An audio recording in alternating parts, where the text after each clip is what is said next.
வணக்கம். இன்றைக்கி மஷ்ரூம் பிரியாணி செய்ய போகிறோம். பிரியாணின்னு சொன்னாலே ரொம்ப பிரபல்யமான பேர். அது எல்லாரையும் தன்வசப்படுத்தியது பிரியாணின்னு சொல்லலாம். இன்றைக்கி நம்ம செய்ய போகிற இந்த மஷ்ரூம் பிரியாணி என்னோடய ஸ்டைலில் எப்படி செய்யறதுன்னு பார்க்கலாம் வாங்க. 1/2 கிலோ அரிசியில் தான் இந்த பிரியாணி செய்ய போகிறேன். அதுக்காக ஒரு கடாயில் 100 ml எண்ணெய் விட்டுக்கிறேன். ஒரு 3 ஸ்பூன் நெய்யும் கூட சேர்த்துக்கிறேன். இந்த எண்ணெய் கொஞ்சம் சுடட்டும். இதில் தாளிக்கிறதுக்கு ஒரு 4 சின்ன துண்டு பட்டை, 4 கிராம்பு, 1 ஏலக்காய், 1 அன்னாசிப்பூ, 2 பிரிஞ்சி இலை, இது எல்லாத்தையும் இந்த மிதமான சூட்டில் இருக்கிற எண்ணெயில் சேர்க்குறேன். இந்த இடத்துல ஒரு டிப்ஸு, இந்த மசாலா பொருள்லாம் சேர்க்கும்போது எப்பயுமே எண்ணெய் மிதமான சூட்டில் இருக்கணும். கடுகு தாளிக்கும் போதுனா எண்ணெய் நல்லா சூடாக இருக்கணும். அப்போ தான் அந்த கடுகு பொரியும். கடுகு பொரிஞ்சாதான் வாசனை. இந்த மசாலா பொருள்லாம் பொறுமையாக வறுபட்டதுன்னா அந்த ஃப்ளேவர் மொத்தமாக அந்த எண்ணெயில் இறங்கும். அப்போ அந்த வாசனை ரொம்ப நல்லாயிருக்கும். அதனால் அது மாதிரி செய்யணும். இதை கவனம் வச்சுக்கோங்க. இப்போ இது வறுபட்டுடுச்சு. இதில் ஒரு 200 கிராம் வெங்காயம் கட் பண்ணி வச்சுருக்கேன். அது இதில் சேர்க்குறேன். இதில் 3/4 சின்ன வெங்காயம் தான் சேர்த்துருக்கேன். ஒரு கொஞ்சம் தான் பெரிய வெங்காயம். இந்த வெங்காயம் நல்லா வதங்கட்டும். இது நல்லா வதங்கணும். இது வதங்கிட்டு இருக்கட்டும்.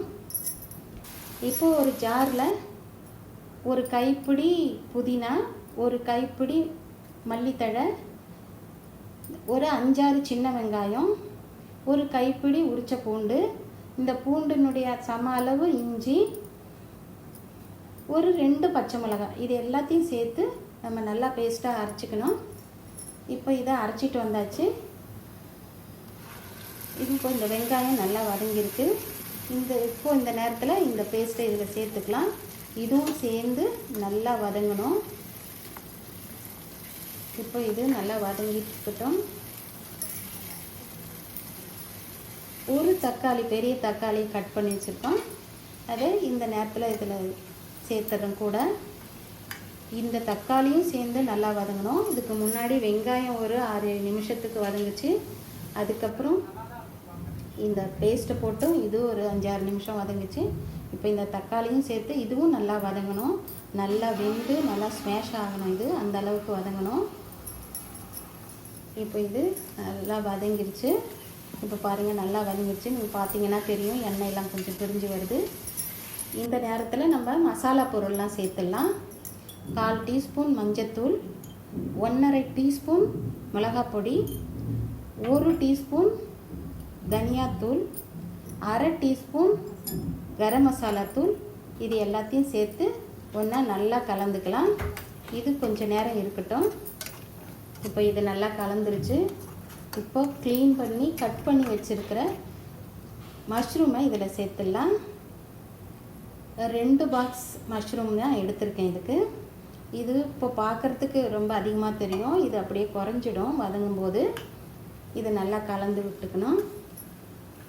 இந்த இடத்துல நம்ம இந்த பிரியாணிக்கு தேவையான மொத்த உப்புலேருந்து ஒரு பாதியை இதில் சேர்த்துக்குவோம். இது சேர்த்து நல்லா கலந்து விட்டு இது கொஞ்சம் தண்ணி விடும். தண்ணி விட்டு நல்லா வதங்கி இது கொஞ்சம் குக் ஆகணும்.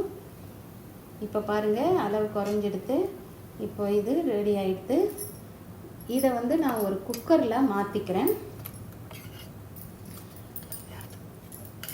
இப்போ இது குக்கரில் மாற்றியாச்சு. எனக்கு கிளறதுக்கு சௌகரியமாக இதை நான் கடாயில் கிளறிக்கிட்டேன். இந்த குக்கர் வசரமாக இருக்குன்றதுக்காக இது குக்கர்லேயே டைரெக்டாக இதை நம்ம வதக்கிக்கலாம். நீங்கள் இப்போது கொதிக்க வச்சுருக்கிற தண்ணி 1 லிட்டர் தண்ணியை இதில் சேர்க்குறேன். சேர்த்து நல்லா கலந்து விட்டுக்கணும். இந்த பிரியாணிக்கு தேவையான மீதி உப்பையும் இதில் சேர்த்துடுறேன். இப்போ எல்லாம் நல்லா கலந்து கொதிச்சிட்ருக்கு. இந்த நேரத்தில் கழுவி வச்சுருக்கிற அரிசியும் இதில் சேர்த்துடுறேன். பாசுமதி ரைஸ் தான் நான் எடுத்திருக்கேன். இதில் சேர்த்து இதை நல்லா கலந்து விடணும். இப்போது மூடி போட்டு வெயிட் போடாமல் கொஞ்சம் நேரம் இது வேகட்டும். இப்போ கொஞ்சம் நேரம் ஆயிடுத்து. இப்போ தண்ணி கொஞ்சம் குறைஞ்சிருக்கு. இப்போ இந்த நேரத்தில் அரை மூடி எலுமிச்சம்பழத்தை இதில் புழிஞ்சு விடுறேன். 2 ஸ்பூனு நெய் இதில் சேர்க்குறேன். சேர்த்து கலந்து விட்டு மூடி போட்டுக்கலாம். இப்போ வெயிட் வச்சு இது ஒரு விசில் வந்தால் போதுமானது. நம்ம ஒரு விசிலுக்கு அப்புறம் ஸ்டவ் ஆஃப் பண்ணிவிட்டு ஒரு 15 நிமிஷம் கழித்து நம்ம திறந்து பார்க்கலாம். இப்போ 15 நிமிஷம் ஆயிடுத்து. நம்ம திறந்து பார்க்கலாம்.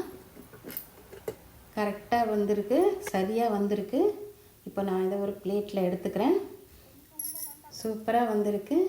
இதே மாதிரி நீங்களும் செஞ்சு பார்த்துட்டு சாப்பிட்டு பார்த்து எப்படி இருந்ததுன்னு கமெண்ட்டில் சொல்லுங்கள்.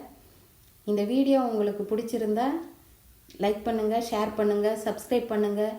நன்றி, வணக்கம்.